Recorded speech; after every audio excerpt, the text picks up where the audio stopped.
Good morning students. Good morning sir. आज हम लोग पढ़ने वाले हैं force and law of motion. ठीक है, एक शॉर्ट वीडियो है जिसमें आप आराम से पढ़ सकते हैं, एक शॉर्ट रिवीजन कर सकते हैं force and law of motion का। इधर आपका पूरा सारा टॉपिक दिया हुआ है जो आपके बुक्स में है, और इधर डायग्राम के बेसिस पे हम आपको समझाएंगे कि कौन चीज क्या है। ठीक है, तो सबसे पहला टॉपिक इसमें क्या आता है, बिना देरी के हुए स्टार्ट कर रहे हैं। ठीक है, तो सबसे पहला टॉपिक क्या है? फोर्स। सबसे पहला टॉपिक क्या है? फोर्स। फोर्स आखिर में होता क्या? What is force?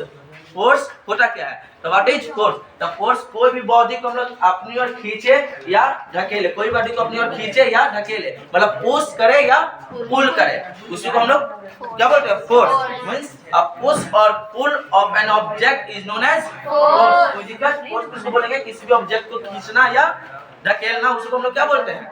Force. Force अलग अलग तरह के होते हैं, फोर्स अलग अलग टॉपिक तरह के होते हैं, balance force, unbalance force.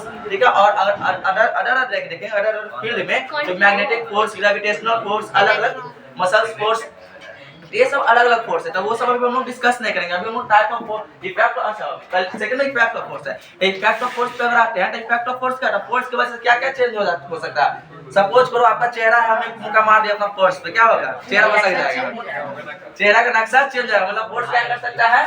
Second topic अगर हम लोग देखें तो फोर्स क्या क्या कर सकता है? इफेक्ट क्या फोर्स का?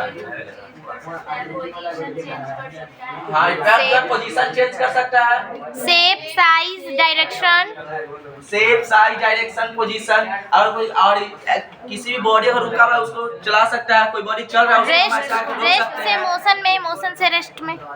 कोई बॉडी अगर स्पीड चल रहा है तो उसको लोग और पीछे से धकेल कर और स्पीड करा सकते हैं, या कोई बॉडी चल रहा है तो उसको लोग स्लो करा सकते हैं विदाउट, मतलब किसी का स्पीड चेंज कर सकते हैं, डायरेक्शन चेंज कर सकते हैं, शेप चेंज कर सकते हैं, साइज चेंज कर सकते हैं, एक्सेट्रा। ठीक है, बहुत सारी चीज कर सकते हैं लोग फोर्स से, क्योंकि बिना फोर्स के थोड़ी नॉर्मल चीज हो जाएगा। बहुत कुछ है जो फोर्स के कारण ही होता है। उसके बाद एक और टॉपिक क्या आती है? Type of force. उसके बाद एक और टॉपिक क्या आती है? Type of force. कितने तरह के फोर्स होते हैं नॉर्मली देखें तो?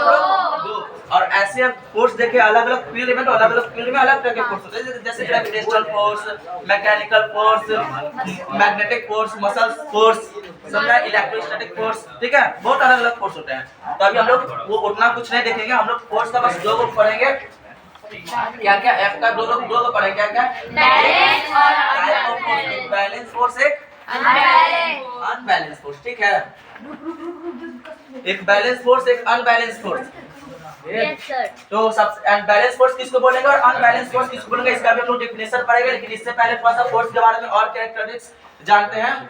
ठीक है, सबसे पहला देखेंगे हम लोग कि पहले फोर्स का ऐसा यूनिट हम लोग देख लेते हैं। एक सेकंड, फोर्स का ऐसा यूनिट क्या होता है? वो न्यूटन। Very good. फोर्स का ऐसा यूनिट न्यूटन। फोर्स कैसा क्वांटिटी है? स्केलर और वेक्टर? वेक्टर। वेक्टर। इसका यूनिट है न्यूटन। और इसका अगर कोई पूछेगा आपसे कि फॉर्मूला यूनिट क्या है, तो फॉर्मूला यूनिट क्या बोलेंगे हम लोग? की KG metre per second square. क्या बोलेंगे? KG metre per second square. ये इसका क्या है? फॉर्मूला यूनिट है, फॉर्मूला यूनिट है। ठीक है, फॉर्मूला यूनिट। ये फॉर्मूला यूनिट इसको क्यों बोलते हैं? क्योंकि इससे हम लोग फॉर्मूला बना सकते हैं। इससे हम लोग क्या बना सकते हैं? फॉर्मूला। कैसे? देखो फॉर्मूला कैसे बनाते हैं इससे। तो केजी है तो एम लिख सकते हैं हम लोग, और मीटर तो मीटर से एस लिख सकते हैं हम लोग, है ना? केजी मीटर पर एस लिख सकते हैं डिस्टेंस, और बाय t2। मतलब ये हम नॉर्मली देखें तो हम लोग ये किसका ऐसा यूनिट है? ये एक्सेलरेशन का। Metre per second square acceleration का ऐसा यूनिट है ना, तो केजी, और यहाँ a लिख सकते हैं, मतलब मास इनटू एक्सेलरेशन। मतलब f इक्वल टू क्या बन जाएगा यहाँ से? Mass into acceleration. हम लोग क्या बोलते हैं? Formula unit. क्या बोलते हैं? Formula unit. वैसे ऐसा यूनिट क्या है इसका? न्यूटन। न्यूटन। विदाउट इसको कैसे से डिनोट करते हैं? Capital N. ठीक है, कैसे से? कैपिटल एन से। इसके बाद हम लोग पढ़ेंगे नेक्स्ट टॉपिक। ठीक है, इसके बाद हम लोग पढ़ेंगे नेक्स्ट टॉपिक। क्या हमारा next topic? Type of force. Force दो तरह के होते हैं, सबसे पहला अनबैलेंस और दूसरा बैलेंस। बैलेंस फोर्स और अनबैलेंस फोर्स किसको करेंगे? ठीक है, तो सपोज करो कि इधर 3 बच्चे हैं। इधर कितने बच्चे हैं? 3। और इधर भी 3। पहले 3 बच्चे तो बना ले जल्दी जल्दी। और यहाँ एक रस्सी है, और इधर भी 3 बच्चे हैं। ठीक है, तुम ही लोगों से कोई 3 को है? ये मत समझना कि हाँ ये कमजोर है ये बढ़िया है कमजोर, क्योंकि हम तीनों का पावर जो है ना सेम दिए, सेम पावर का, ठीक है। तीनों का पावर सेम है, नहीं बॉयज है या गर्ल्स है फिर भी पावर सेम है, ठीक है। तीनों का पावर क्या है? सेम है, कोई डाउट? जब तीन ये इधर से खींचेगा सब पावर लगा के, ठीक है, और ये इधर से पूरा खींचेगा पावर लगा के, इधर से किधर खींचाएगा? किसी साइड नहीं जाएगा। हाँ क्या हो जाएगा? बैलेंस हो जाएगा। क्या हो जाएगा? Force balance. अब सपोज करो इधर से इसको हम लोग कहे भाई पीछे छोड़ दो, रस्सी छोड़ दो, ये चुपके से बेईमानी कर लेगा और रस्सी छोड़ देगा। अब किधर खिंचाएगा?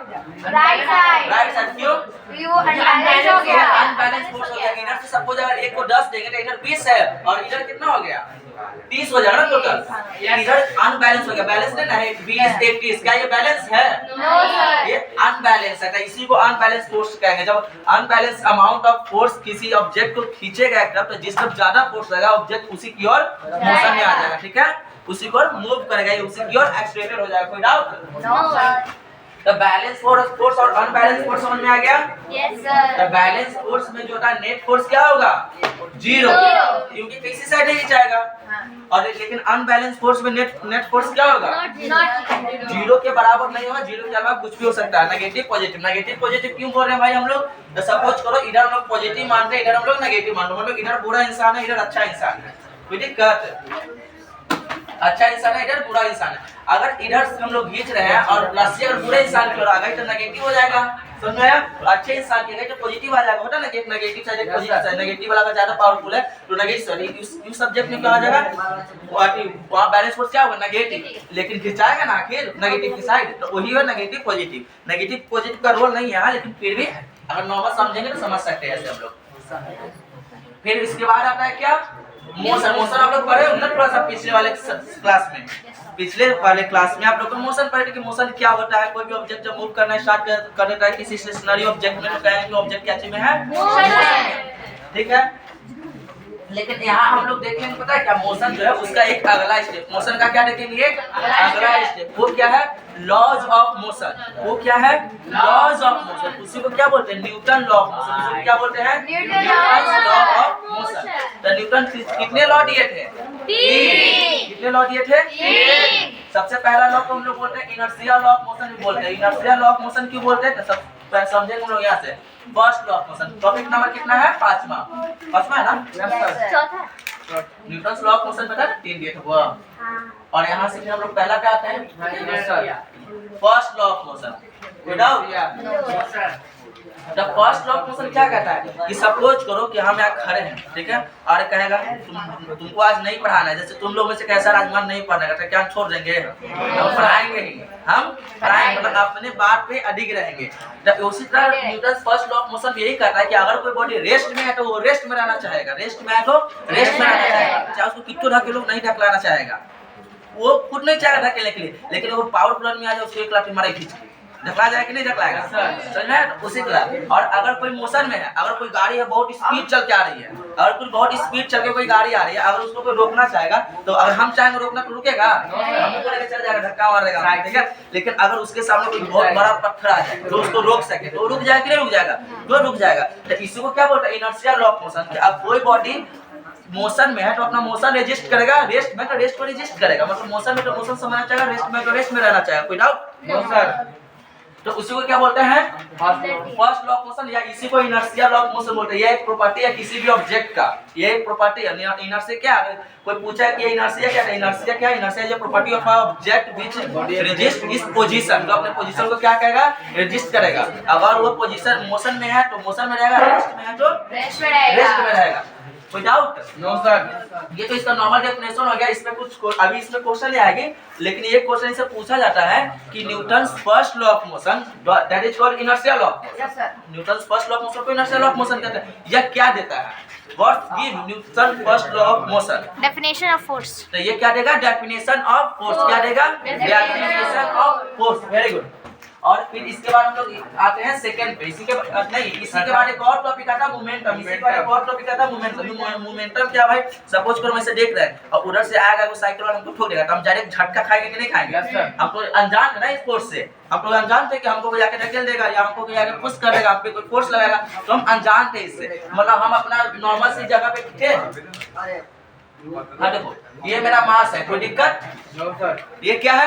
मास है, कोई डाउट? जैसे मास मतलब हम, ये कोई मास है और इसमें कोई कहीं साइड से आया कोई वेलोसिटी और इस पर धक्का कर दिया या इस पर टकरा या कुछ भी हुआ, मतलब मास इनटू एक्सीलरेशन, इसमें डायरेक्ट कोई वेलोसिटी आ गई, हम मास है डायरेक्ट मोशन में आ गया, डायरेक्ट मोशन में आ गया, तो मास इनटू वेलोसिटी ये क्या देगा? मोमेंटम। मोमेंटम क्या होता है?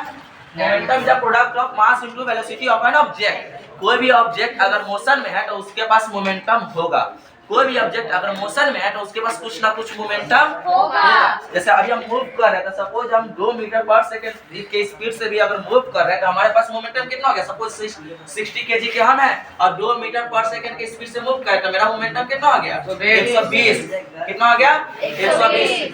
तो मोमेंटम का अगर ऐसा देखें तो क्या हो जाएगा? देखो इसका केजी और इसका मीटर पर सेकंड, कोई doubt?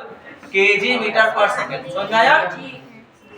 Kg metre per second मतलब mass into velocity, mass into velocity. तो मोमेंटम क्या होता है? Momentum is defined as it is a product of mass and velocity of an object. कोई doubt? No. Momentum अलग अलग तरह का अलग अलग होता है। जैसे मान लो कोई ट्रेन चल रहा है, ट्रेन का स्पीड तो बहुत भारी, बहुत स्पीड होगा, सपोज करो कितना 60 किलोमीटर पर सेकंड के स्पीड से चल रहा है, कोई डाउट? और उसी में अगर उसका मास देखें तो उसका मास तो टन, तो मतलब लाखों टन का होता है वो, तो उसका मास जोड़ेंगे तो उसी तरह से मोमेंटम किस पे डिपेंड करता है? मोमेंटम किस पे? जैसे अगर इसका ज्यादा मास कर दिया हम लोग तो इसका मोमेंटम भी क्या हो गया? मोमेंटम को हम लोग p से डिनोट करते हैं। कैसे डिनोट करते हैं? p से। मोमेंटम इसको कैसे डिनोट करेंगे हम लोग? p से। It is denoted by p। तो अगर p इक्वल टू लिखे मतलब p इक्वल टू क्या होगा? m into v। m into v ना बाबू, ये तो m इनटू v, मास इनटू वेलोसिटी। तो अब देखो अगर मास को पहले मास 100 की लिखा, अब हम दूसरा ऑब्जेक्ट लिए जिसका मास 10,000 केजी है, तो अब तो मास बढ़ा दिए ना हम लोग, तो मास बढ़ाने तो क्या दोनों का वैल्यू भी बढ़ेगा? कोई दिक्कत? अब 60 पर कितना जीरो आ जाएगा? 10 जीरो, मतलब 6 पर 5 जीरो नॉर्मल लिख सकते हैं, 6 × 10 का पावर 5। Without no sir. अगर इसको और किलोमीटर में, क्या चीज है? किलोमीटर में है, किलोमीटर पर सेकंड या पर आवर की स्पीड से चल रहा है, इसको लोग चेंज करें तो और बढ़ जाएगा, और बढ़ेगा ना। उसी तरह अगर हम लोग इसको और चेंज करें, जैसे 10,000 है तो अभी 1 लाख टन कर लेंगे, तो उसी तरह जैसे जैसे मास बढ़ेगा ये भी वैल्यू बढ़ेगा, समझा रहे? मोमेंटम का भी वैल्यू बढ़ेगा। उसी तरह अगर हम लोग वेलोसिटी इंक्रीज करेंगे या वेलोसिटी डिक्रीज करेंगे, यहाँ 60 है, 60 से अगर हम 50 की ओर लेके जाएंगे तो भी वेलोसिटी घट जाएगा, कोई डाउट? ये क्या है? ये Newton first law of motion है, मोमेंटम है। मोमेंटम मतलब अगर कोई पूछेगा momentum is directly proportional to what, तो क्या बोलेंगे? Momentum is directly proportional to mass and velocity. Mass का भी डायरेक्टली प्रोपोर्शनल है, वेलोसिटी का भी डायरेक्टली प्रोपोर्शनल है, कोई डाउट? No sir. उसके बाद आता है second law, Newton second law या सेकंड लॉ ऑफ मोशन, कोई doubt? Second law of motion क्या कहता है वो? तो सबसे पहले देखें सेकंड लॉ ऑफ मोशन है क्या।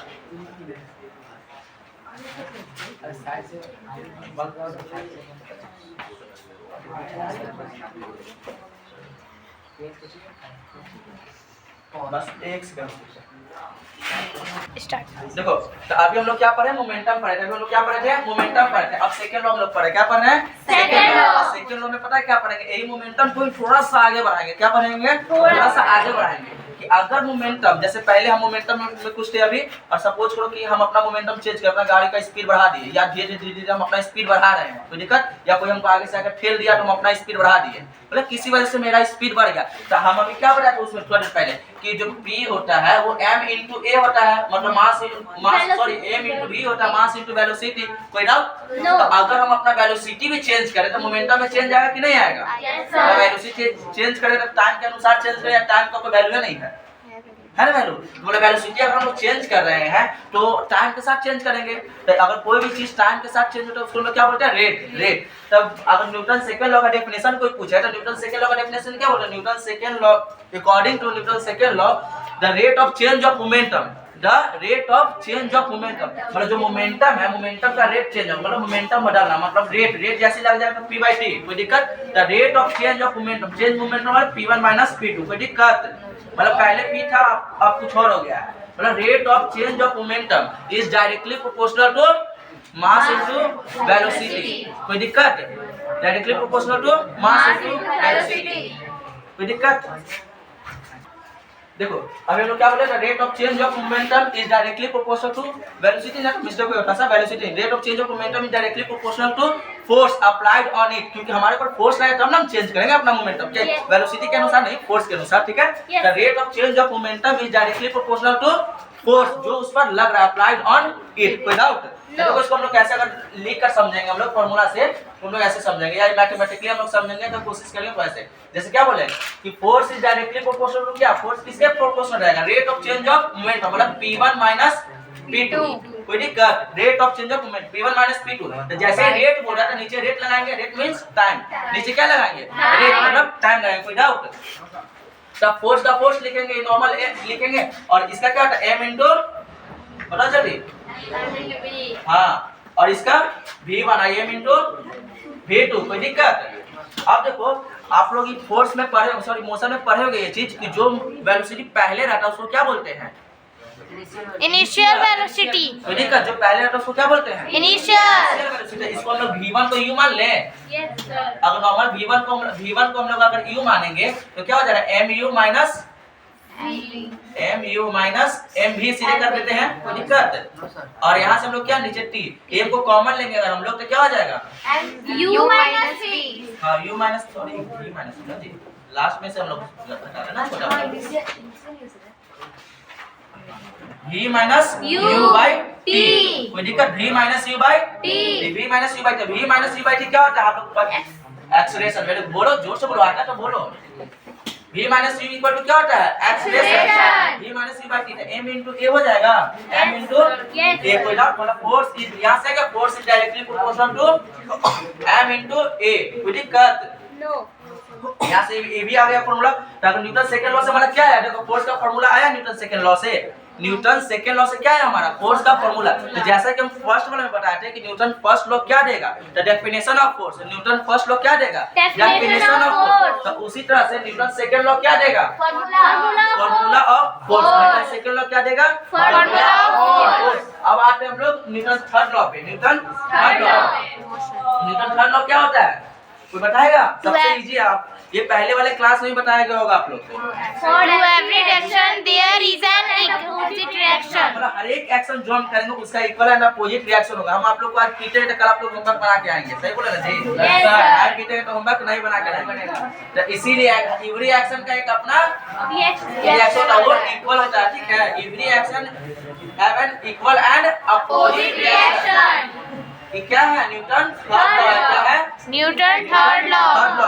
जैसे कि हम लोग सपोज करो कि बंदूक को जो चलाता है, राइफल जो लिया हुआ रहता है, वो जब राइफल चलाता है उसका जो कंधा डायरेक्ट पीछे आता है, उसका कंधा क्या आता है, पीछे आता है। क्यों? कि जब गोली आगे निकली तो वो पीछे अपना रिएक्शन छोड़ दी, पीछे अपना रिएक्शन छोड़ दी, जिसके कारण उसके कंधे पर भी जोर पड़ा, कंधा भी पीछे एक्टिंग भी करता है। क्या चीज में 26 जनवरी आने वाला है, तो उसमें अगर कोई यहाँ देश प्रेमी जो एक्टिंग करेंगे तो भी क्या, और झूठों का राइफल ऐसे ले लेंगे, लकड़ी पकड़ लेंगे, मतलब झूठों का राइफल भी अगर लेंगे तो भी गोली मारे जान उसको थोड़ा सा दिखाएंगे, जब पीछे हाथ करेंगे, ऐसे करते हैं ना। क्यों? क्योंकि उनको पता है कि हाँ जब गोली छूटता है तो हाथ पीछे जाती है, तो उसी जो वो पीछे एक्टिंग कर दिखाएंगे। कोई डाउट? कोई एक्शन इक्वल टू रिएक्शन है। कोई भी एक्शन करते तो उसमें रिएक्शन होता है। सबको जैसे कि अगर हम लोग आप लोग को एक तरह खींच के मार देता है, ऐसा नहीं कि सिर्फ आप लोग को चोट लगता है, चोट हमको भी लगता है, हमारे भी हाथों पे रिएक्शन होता है जब हम आपको पे एक्शन करते हैं। तो कोई डाउट समझ आ रहा है? Yes sir. तो ये कुछ इस तरह से होता है। देखिए इधर कि इधर से सपोज करो कि एक गाड़ी आई, ठीक है, और इधर से एक गाड़ी आ रही है, ठीक है। इधर से एक ट्रक आ रहा है और इधर से क्या आ रहा है, कार। दोनों का कोई कुछ एम है और भी है। कोई डाउट? एम यू मानो, इसका भी कुछ एम यू होगा। कोई दिक्कत? यू मतलब इनिशियल वेलोसिटी, इसको हम भी बोल सकते हैं सीधे, ठीक है। v1 और इसको भी v1 मानो, इसको v1 u ही मानो, कोई u मान v1 v2 माने अगर आ जाए, u2 मानो और इसको u1 मानो। कोई डाउट? चलो अब इसका अपना मोमेंटम है, क्योंकि गाड़ी चल रही है गाड़ी, इसका अपना मोमेंटम होगा कि नहीं होगा? उसी तरह कार का अपना मोमेंटम है। अब दोनों आए आपस में टकरा गए, दोनों क्या कर गए, कोलाइड कर गए। क्या कर गए? कोलाइड कर गए। जब दोनों कोलाइड कर जाएंगे तो फिर आगे दोनों टकराने के बाद फिर एगो इधर डिगाएगा, एगो उधर डिगाएगा। विदाउट, या अगर ट्रक नहीं बिका, ट्रक का स्पीड स्लो हो जाएगा या ट्रक का डायरेक्शन स्लो हो जाएगा, कोई दिक्कत, तो हमारा इसके कुछ भी कारण से इसका मास में तो बदलाव नहीं आएगा, लेकिन स्पीड में बदलाव आएगा।